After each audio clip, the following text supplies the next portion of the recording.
are back on the 0 Hour. I am, as always, your host, Richard RJ Eskow.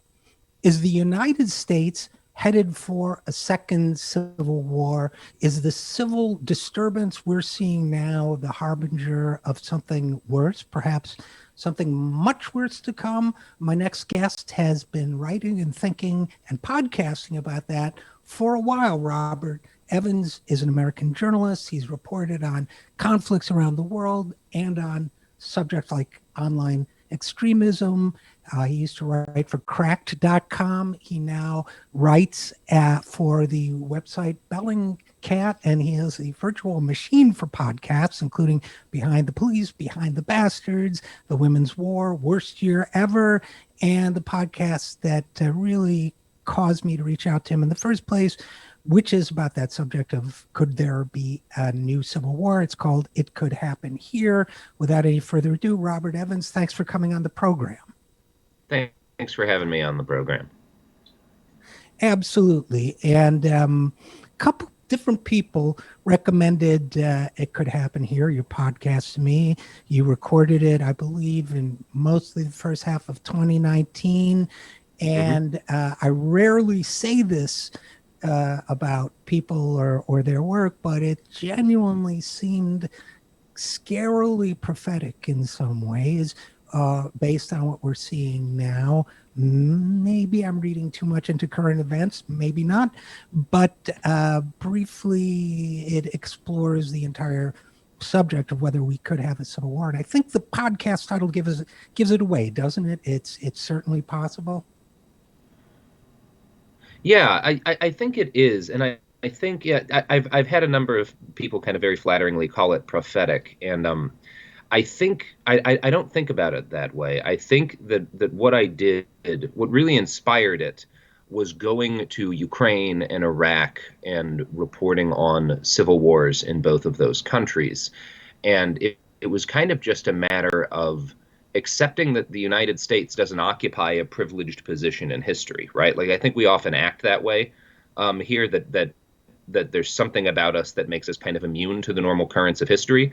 But civil conflicts happen. And if there's a whole branch of like historical scholars who study civil wars. And one of the things they'll say is that when you've had one in the past history of a nation, it makes it much more likely that there will be another. And obviously we have one in our past. And I, furthermore, just kind of going to what allowed me to make a lot of the kind of predictions that people are saying kind of shock them so much was being, talking to people who lived in Ukraine and in Iraq and who had gone through all of the stages leading up to their country breaking down into this mass civil conflict, and realizing how familiar a lot of it sounded. Most of it didn't sound foreign. Most of it sounded like things that were already happening in my country, just a couple of steps further. I started to feel like they were just maybe a few years ahead of us. Yeah, and that certainly comes through in the podcast. And while I've never reported on civil wars, I was in Eastern Europe and the communist European sphere when communism, before, during, and after the fall of communism, in Central Europe when Yugoslavia descended into civil war. And it seems to me that the one thing those experiences give us, it is that sense that this notion we're apart from these forces, which are after all human societal forces, is false. It's an illusion. If we, especially, it's interesting you point out that if you've had a civil war, you're perhaps more susceptible to it happening again, because not only did we have a civil war in the 19th century, the simmering violence that followed from it never really went away, did it? So in a sense, we may just be seeing an escalating or anticipating an escalating of forces that have been with us for a long time. Do you agree with that? Yeah, absolutely. I think a lot of what we're seeing is you can trace the roots of our present civil conflicts back to even before the Jim Crow era, the period of Reconstruction. That is where a lot of this started. Now, I will say, I think that the reason I consider the situation to be fairly dire right now, probably the largest single reason is the existence of social media. Mhm. because social media makes everything happen much faster. And when things are happening at the speed at which they're happening, it's kind of impossible to tamp down on. And you get the growth of things like the Boogaloo movement, who I reported on earlier this year for Bellingcat, um, which is essentially the result of tens of thousands at least Americans fantasizing about getting to fight in a civil war. And for different reasons, there's folks who are straight up Nazis in there. There's folks who are anti-racist and very angry at police violence. There's a number of different kind of folks within that umbrella. But what you have is a huge and growing number of mostly young men, not just thinking about what it would be like to participate in a civil war, but actively preparing to do that, buying weaponry, buying armor, stockpiling the equipment that they think that they would need. And that doesn't guarantee that there will be some kind of mass conflict, but certainly one of the things that's necessary for that to happen is for a huge number of people to start wanting it to happen. And we're at that point now. And Robert Evans, one of the things that distinguishes your reporting, in my mind, from a lot of reporting on this subject, one, you've covered civil wars and civil conflicts, but another is that many times, I'm going to kind of show my hand here a little bit in terms of, they could be called biases, I suppose, but uh, many times it seems to me when people talk about the destructive force of social media, when people talk about the loss of norms or the things that hold a civil society together, many times to me it feels like a kind of proxy case for fortifying the rule of the political and economic elites that have, in my view anyway, failed this country to a large extent. So it's kind of like do it our way, or they'll be held to pay. But you don't, perhaps I'm wrong, but you don't strike me as coming from that place.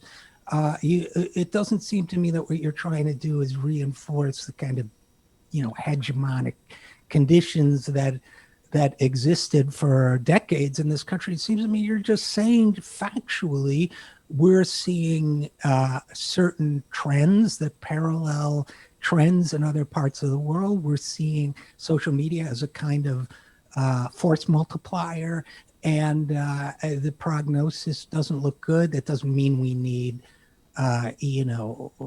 Citigroup to run the country again or whatever. It's just the way it looks. I mean, have I summarized your position at all correctly? Yeah, I mean, if I were to talk about my own political beliefs, I support massive, sweeping, systemic change in this country. I just also know I know what a civil war looks like. I know what it looks like to see a city die from the air, to watch it be bombed by and shot with rockets from Apache helicopters. And I know what it smells like when an apartment building full with people collapses because it's been shot by so many explosive munitions. I don't want I didn't want to see it over there, right? It was equally terrible happening over there. But there's a number of confounding factors that would make it even worse if that were to happen here. If we had a mass civil conflict here, in addition to all of the lives that would be lost in that, the United States is the world's number one producer of food.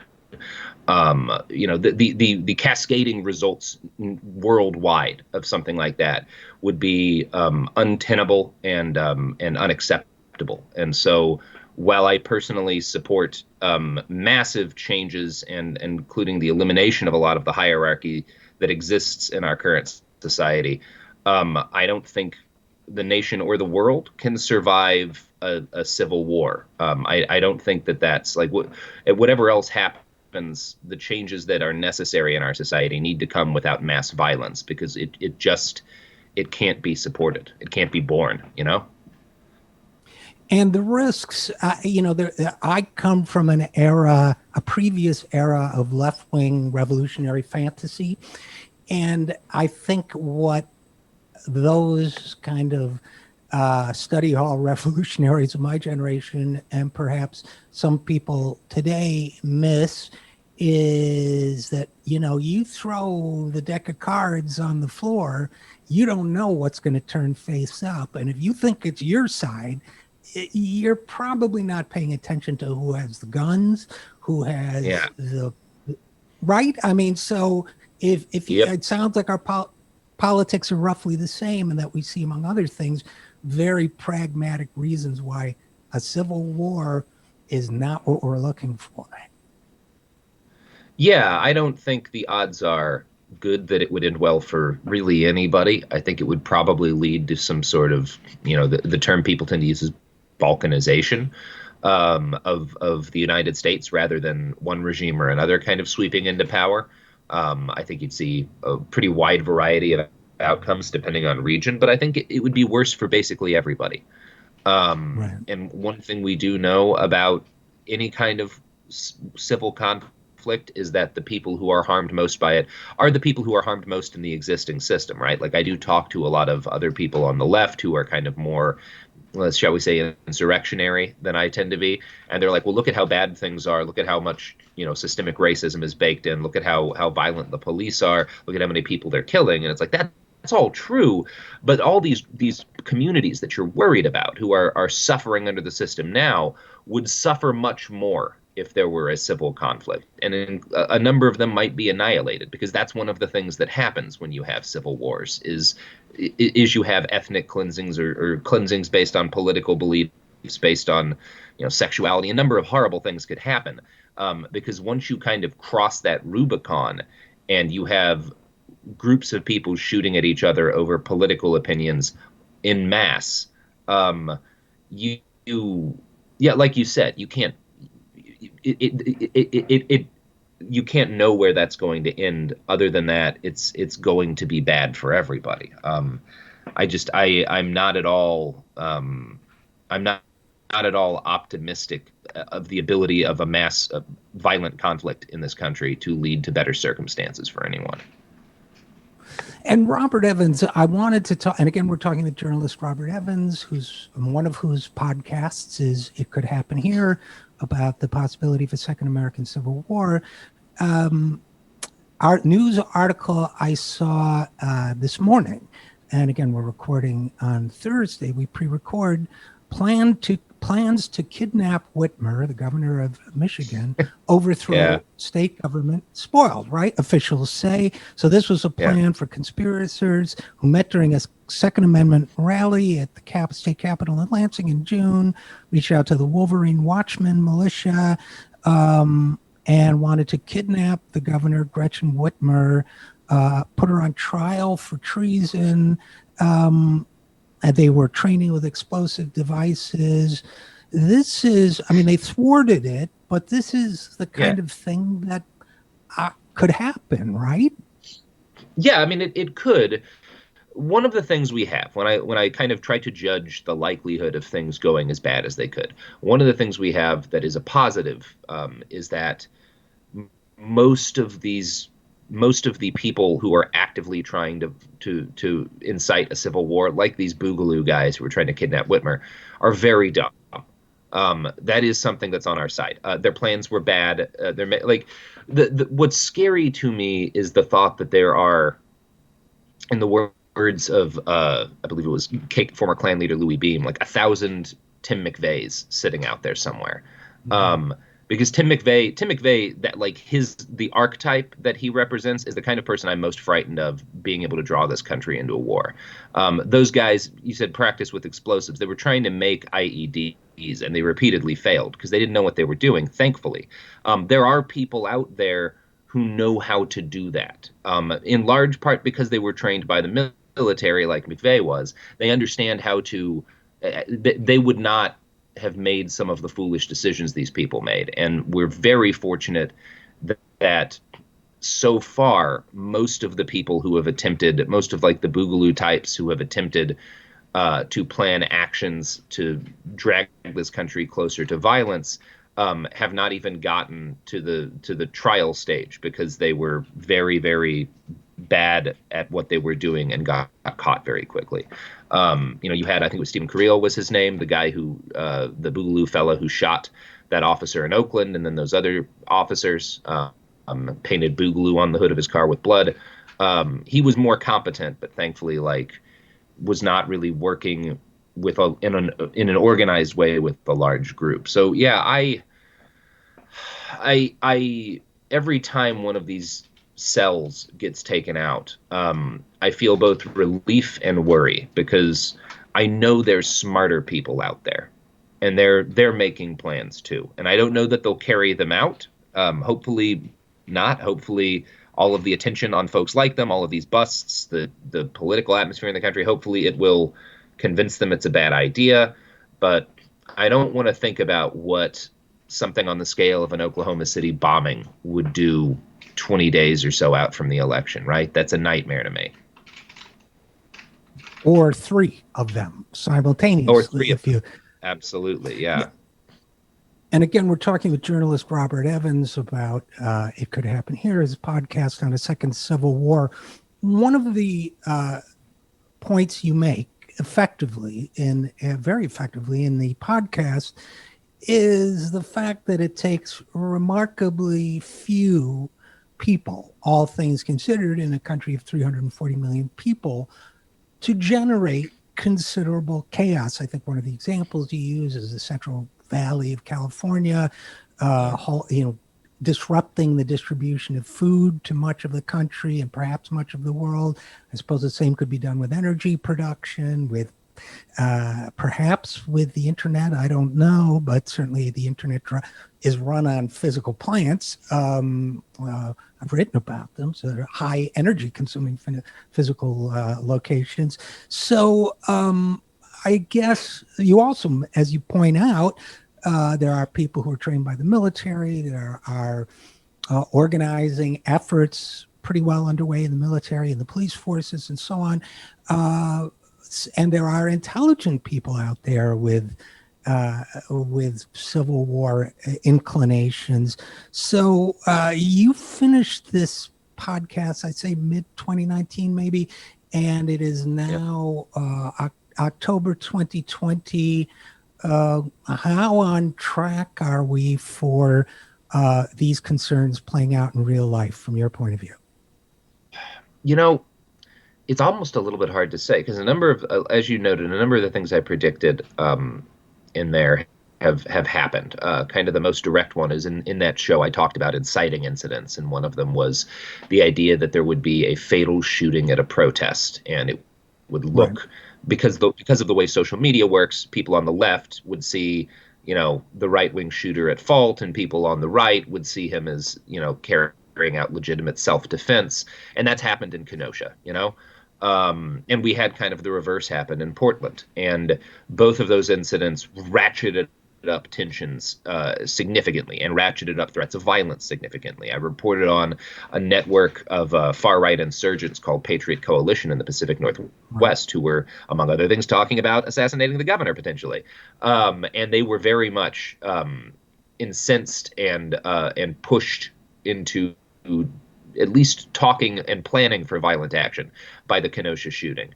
So in that extent, we're well on our way. Now, one of the confounding factors is the coronavirus, and the way that has changed, among other things, the political calculus. If the vast majority of present polls are anything close to accurate, the president's response to the virus has significantly reduced his support. And that does lower the tension somewhat, because we have, if there's kind of an overwhelming electoral consensus towards Biden, I think that makes it less likely that something happens. I think if it's a squeaker of an election, there's a good chance that Trump will try something, and that's the kind of thing that could provoke a lot of violence. So I do think that it's hard for me to say. There are elements in which we're further along, where we're very far along the timeline that I had advised, but there's been curveballs as well. And so I don't know. I'm trying to stay cautiously optimistic at this point, because we have seen a number of things that were positive happen. One of them is that we've seen the emergence of, I think groups like the Boogaloo movement, and kind of groups that are sort of quasi tied in with this kind of broader far-right insurgent ecosystem, like the Proud Boys, play their hand a little bit too early, and have attracted and gotten and started getting actually in trouble with state and federal law enforcement agencies, which generally support this state law enforcement at least was generally supportive of groups like the Proud Boys and militias for quite a while. And now they're having some heat come back down on them. And one of the things that we've seen is that heat's fallen down on them is that they're scared of it. They're not used to dealing with that. So they have gotten, before they could carry out anything on a massive scale, they have gotten sort of a reminder about what it's like to go up against the state, which is something that kind of left-wing, radical organizations, even the nonviolent ones, all know because they're always being targeted by the state. But these kind of right-wing militia groups haven't had that experience, and they're starting to. And I think it's on a minor scale again compared to what left-wing groups deal with. But I do think it scared the hell out of them. I think in Oregon, which has the highest density of militia groups of anywhere in the country, by the way, I should add, which is why I keep talking about it. It's not just that I live here. We've seen our governor, based on some reporting that Jason Wilson and I did, announce that they will be prosecuting groups of members of far-right militant organizations under the state's paramilitary laws, which Florida has as well. Proud Boys are based in Florida. So that part has heartened me a little bit, but there's no guarantee that these folks will kind of stay frightened, right? And the worry is that they get hardened now, right, which has happened to folks on the left who are less violent in their opposition to the state in terms of like violence towards humans, but who have because of dealing with state crackdowns become kind of more dedicated to their task. So I don't know that that's going to happen with these groups. I don't know what's going to happen. We're racing up to the finish line, and I do still feel like anything is possible. I think, another issue is that I think that if there's kind of an overwhelming electoral consensus towards Biden in this election, that increases the odds that things will not get violent immediately. But all of these people will still be out here. These networks will still be out there. And in some ways, they'll be more incensed than ever and kind of more inclined to start planning, because now the guy at the top will not be the guy they see as theirs. So I'm cautiously trying to remain optimistic. I don't think we're out of the woods yet. I don't think it's the worst case scenario right now either, though. If that makes any sense. Sure, absolutely. And Robert Evans, I was thinking as you were talking that another factor, it seems to me, is if Biden wins decisively and there's no violence or mass effort to discredit the election or negate the election outcome, that might buy some time. But if a Biden administration doesn't act decisively to restore a sense of civil value, if it doesn't act decisively to address the suffering not only from the pandemic but from lost jobs and economic hardship and so on, it seems to me that whatever kind of moment of consensus that might be represented by a decisive outcome would gradually fray and create inroads for disintegration on both the left and the right, especially the right. But is that an overly simplistic way of looking at it, you think? No, I think that's more or less kind of where I'm coming from. And I think there are some things that can be done to reduce, because the thing that's important to me is not that people have any loyalty or feel tied to the state or to their political leaders, because it tends to be my belief that basically all of them are trash. I'm not a fan of anybody in politics. It's that Americans don't hate each other and want to kill each other, right? That's what's important. I don't care if people want, and in fact, I support people wanting massive sweeping political change, because there's a lot of things that need to change. The problem is people who shouldn't want to kill each other because they have needs and desires and problems in common and can help each other. It's that. And I think I think social media, I think kind of the growth of right-wing media starting in like the early 90s. I grew up very conservative, so I'm familiar with what kind of right-wing talk radio does to people.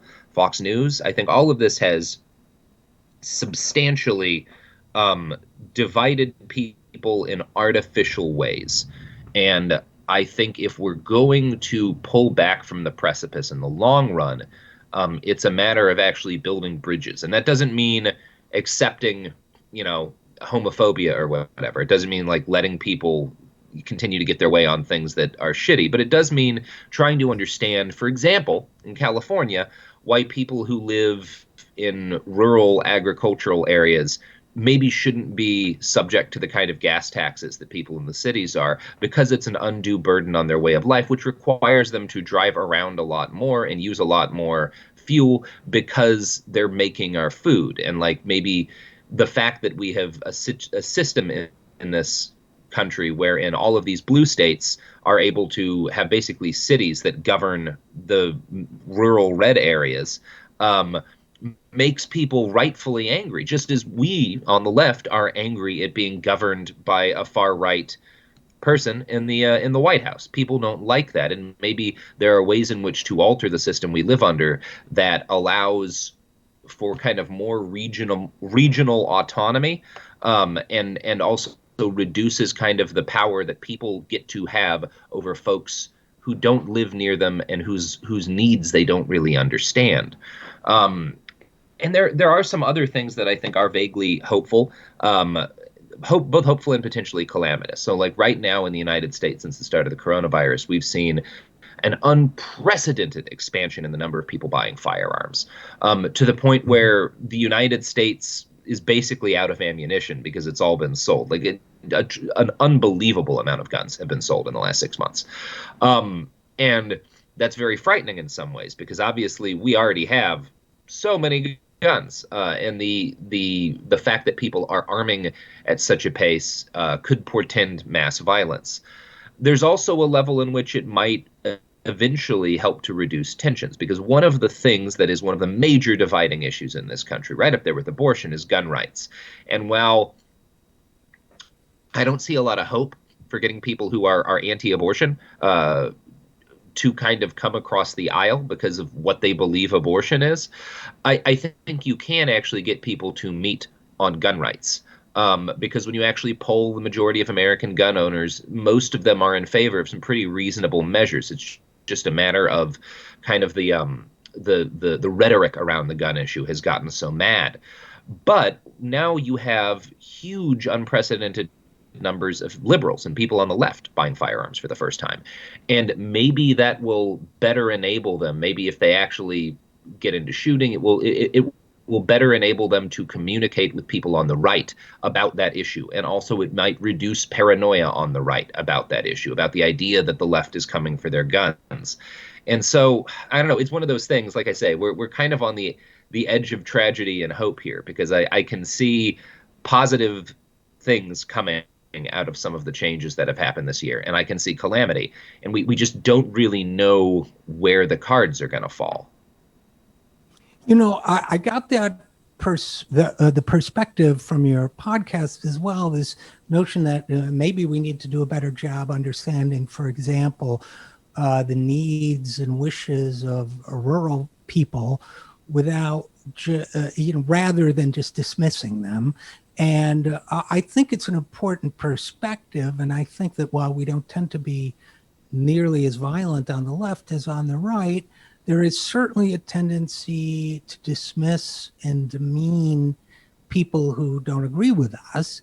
I'm not saying I do it or you do it, but a lot of people do it on the left, broadly speaking. And I think that while that's not extremism in the same sense as the Boogaloo Boys, it's starting on the road to dehumanization. It's not like the Tutsis and the Hutu or the Bosnians and the Serbs, but it ain't good to dismiss the full dimensionality of any group of human beings, rather than trying to figure out, well, I don't like the way they vote, but maybe they've got legitimate grievances that aren't being addressed by my agenda. How do I figure that out? So, I really appreciate your point of view on that. And if I may, before I let you go, Robert Evans, I would also add that one of the things you do in the podcast is you point out that, it's a strange way to put it, I guess, but one of the upsides of civil war, as horrible as it is that it can give people a sense of purpose and a sense that their lives have meaning. And so for me, the challenge is how do we address that human need for purpose and meaning in a more constructive way that doesn't involve violence or division, but causes us, as blue sky as it sounds, to work together toward a common goal. So, because to me, that's the best cure for civil war. But in closing, I guess, what are your thoughts on that? Yeah, Sorry to throw these I big questions at you, but I mean,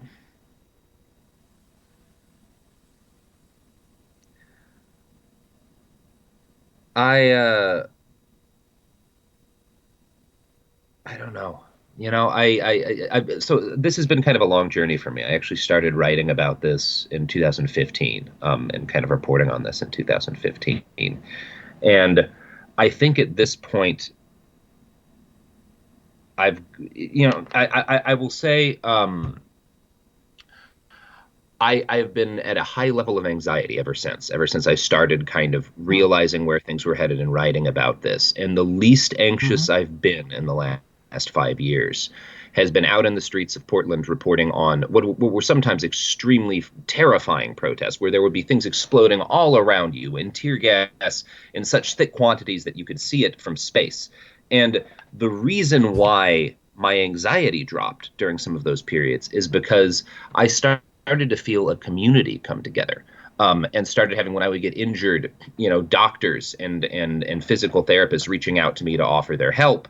I started seeing people like organizing, not just to organize protests, but to make sure there was food for people and like emotional health care for people and stuff in the wake of like some of the worst nights. And I've gotten to kind of experience that, the positive side of exposure to violence and conflict, which is that it brings decent people together. And the protests in Portland are often just kind of reported as like, oh, it's Antifa, it's this one, but there's actually a pretty wide variety of folks who are part of it. One of the most prominent kind of like folks in Portland is an Army veteran and a medic who's has been for most of his life a registered Republican. And you have that person working alongside other groups of medics that are anarchists and have been at street actions for the last 30 years. You have what's actually a pretty broad chunk of people who are not just protesting the police, but who are supporting each other, and who I've seen some really beautiful things grow as a result of that, and a lot of solidarity and a lot of love. And as bad as things have gotten, and it has been a real rough year here in Portland. Like, obviously, it's been rough for everybody, but we have gotten hit by quite a bit. Um, I'm more optimistic in some ways than I've ever been. And it's not necessarily because the material conditions have improved. It's because I know there's a large group of people that I trust and that are organized in my community who are dedicated to taking care of each other. When the Proud Boys came into town on August 22nd with a bunch of militia people, 300 of them, and started, they met a counter protest that was a few dozen people and just started beating the hell out of them. I had my hand broken at that protest by a Proud Boy with a baton.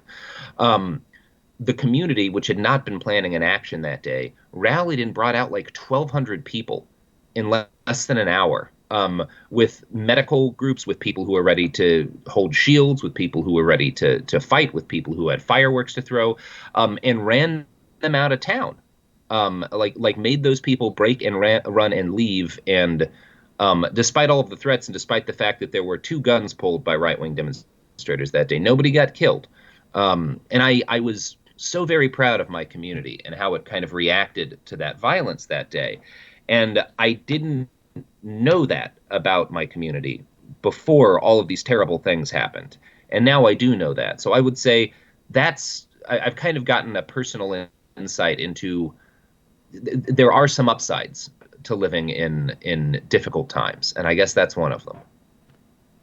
Well, so the challenge before us all is to uh, channel those upsides without descending to the downsides. And with that, we'll have to leave it there. But Robert Evans, journalist, I strongly recommend the podcast. It Could Happen here, and we'll be following your work. So thanks for coming on the show. Thanks for having me. Our pleasure. And we'll be right back after this. I am Richard RJ Eskow, and you're listening to The Zero Hour.